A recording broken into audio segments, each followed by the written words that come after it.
Selleks, et jõulud jääksid rõõmupühadeks, tuleb meelde tuletada tuleohutust, sest juba tänavu on ilma valveta jäänud toidust saanud alguse 30 tulekahju. Sellises põlengus on elu jätnud sel aastal 2 inimest. Seetõttu on oluline ka pikalt küpseva ahjuroa tegemisel siiski valvas olla ja kasutada taimereid. Rasva ei tohi kunagi kustutada veega.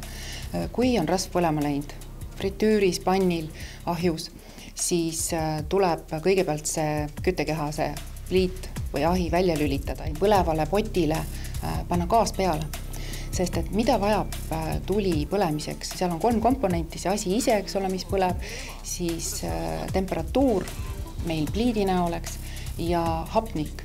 Ja kui me paneme nüüd selle kaane sinna peale, siis see hapnik põleb ära.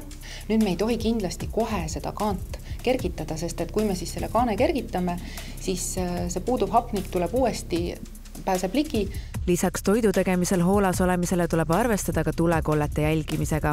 Ahjus või kaminas tuld tehes tuleb vaadata, et säde ei süütaks vaipa või põrandat. Küünal peaks olema kindlalt kinnitatud ning eemal süttivatest materjalidest ja tulekindel alusel. Kõik need kenad jõulukaunistused seal küünla ümber, et ärge palun kasutage neid. Et need lähevad kergesti põlema ja jälle on meil üks ohuallikas.